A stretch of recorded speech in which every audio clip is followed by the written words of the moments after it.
안녕하십니까. 오늘은 상가 경매 반값에도 낙찰자 없다 라는 제목으로 세종시 상가 경매의 실상을 보도한 내용을 토대로 개발지역 상가 투자에 대한 제 나름대로의 생각을 말씀드리겠습니다. 엊그제 한국경제TV에서 세종시 상가의 경우 반값 경매에도 손님이 없다는 내용의 보도가 있었습니다. 세종시 하면 그래도 현재 우리나라에서 아파트, 상가, 토지 등 모든 부동산의 가격 상승률 등에서 전국 최고를 기록하는 지역이라고 봐도 과언이 아닙니다. 먼저 주요 보도 내용을 살펴보겠습니다. 올해 2월 법원 경매로 나온 세종시 고운동의 최초 감정가 약 17억 원 정도의 한 1층 상가가 경매로 나왔는데 3번 유찰되어 현재 최저 경매가는 6억 정도로 감정가의 34%까지 떨어진 물건에 관한 내용을 소개하였습니다. 그래서 세종시 경매 시장에서 반값에도 낙찰되지 않는 상가가 속출하고 있다며 상권이 쪼그라들고 공실이 늘면서 경매로 넘어간 상가는 증가했지만 매수하려는 이가 드물다고 보도를 했습니다. 그리고 올 들어 4월 통계로 낙찰률 제로였다고 합니다. 낙찰률은 경매 진행 건수 대비 낙찰된 건의 비율을 말합니다. 예를 들어 어떤 매각기 일에 100건의 경매를 진행하여 40건이 낙찰되었다면 낙찰률은 40%입니다. 그러므로 올 들어 4월까지 상가 낙찰률 제로라는 의미는 올해 1월부터 4월까지 경매는 진행하고 있는데 낙찰된 건이 하나도 없다는 의미입니다. 그래서 제가 보도 내용을 확인할 겸 검색을 해보니 이번 주에 엊그저께 5월 28일에 세종시 상가 경매에서 한 건이 낙찰된 것이 있었습니다. 3명이 입찰하여 절반인 50%에 낙찰된 것이 있었죠. 그러나 어찌 되었든 금년 들어 5개월이 다 지난 현재도 거의 낙찰된 건이 없다는 얘기입니다. 이어서 보도 내용을 말씀드리면 최근 세종시 상가 경매 건수는 작년보다 한결 증가하고 있다고 했습니다.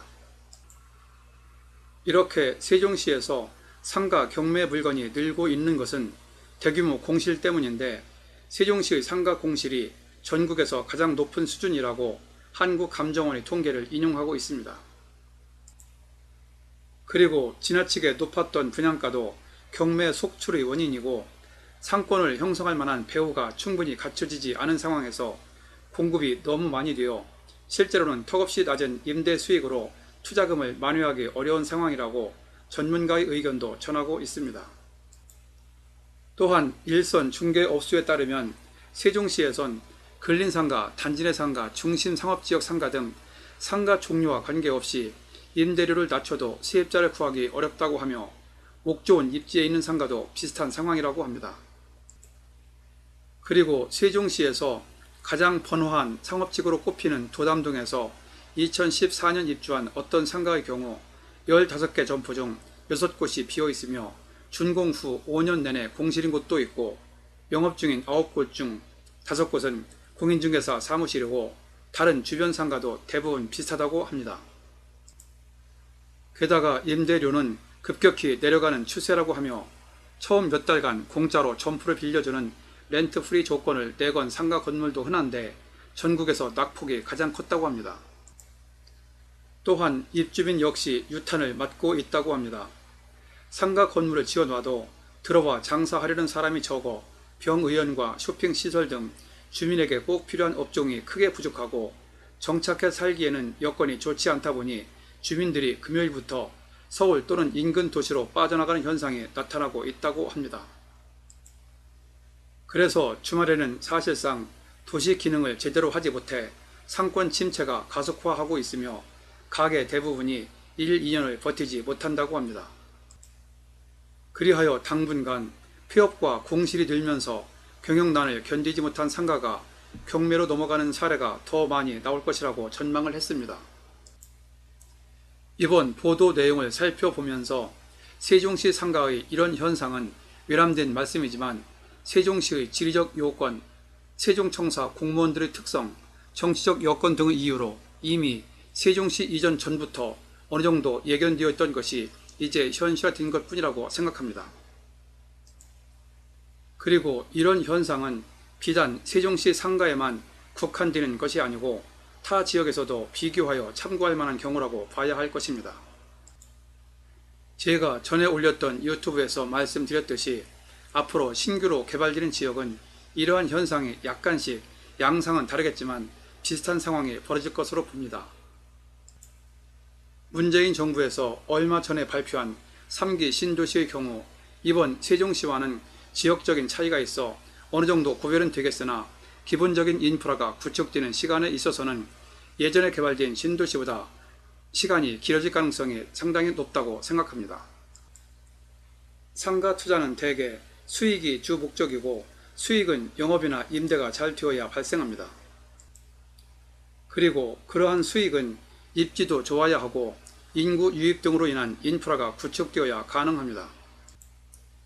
그런데 아무리 입지가 좋아도 그리고 세종시처럼 국가가 나서서 정책적으로 아무리 지원을 해도 인구 유입이 없으면 이번 보도에서 보신 것처럼 상권이 형성되기 어려워 세입자나 건물주가 곤경에 빠지는 건 매한가지입니다. 그리고 여기에서 중요한 인구는 전 세계적으로 줄고 있고 또한 우리나라도 마찬가지이므로 앞으로 개발되는 신도시에 새로운 인구가 유입되기는 특별한 경우가 아닌 한 갈수록 어려울 것이라고 생각합니다. 어쩔 수 없는 실소유자는 움직일 수 있어도 그렇지 않은 사람은 신중한 판단을 하기 쉽기 때문이죠. 그리고 이번 보도에서 보신 바와 같이 상가 경매의 경우 감정가의 50%인 절반 가격이나 또는 그 이하의 낙찰을 받았다고 해도 낮은 낙찰가율이 문제가 아니라 팔리지 않거나 세가 안 나가면 그 투자는 성공했다고 할 수 없습니다. 몇 번을 말씀드리지만 다시 한번 투자의 본질은 수익이고 수익은 팔리거나 임대가 나가야 한다는 것을 강조해 드립니다. 그래서 제 개인적인 생각으로 앞으로 일반 매매이든 경매이든 상가 투자는 투자 목적의 경우 수익률을 좀 더 낮춰 잡고 개발 지역보다는 실소유자가 꾸준한 지역에서 찾는 것이 낫다고 생각합니다. 지금까지 세종시 상가 경매의 현실을 보도한 내용을 통해 개발지역 상가 투자에 대한 제 나름대로의 생각을 말씀드렸습니다.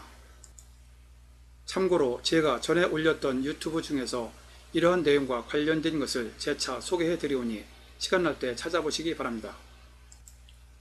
9회차에서 최근 신규 개발지역 아파트 상가 투자의 실상 파헤치기, 그리고 27회차에서 상가 실전 경매 투자 목적 급매 물건 찾는 것이 차라리 나을 것이라는 제목으로 상가 경매의 진실, 특징을 말씀드렸습니다. 아래에 링크로 연결해 두었으니 클릭하시면 바로 보실 수 있습니다. 본 내용이 여러분에게 도움되었다고 생각되시면 아래에 있는 좋아요와 구독 버튼을 눌러주세요. 좀 더 알찬 내용을 만드는 데 큰 힘이 됩니다. 참고로 구독은 무료입니다. 감사합니다. 그럼 다음에 또 뵙죠.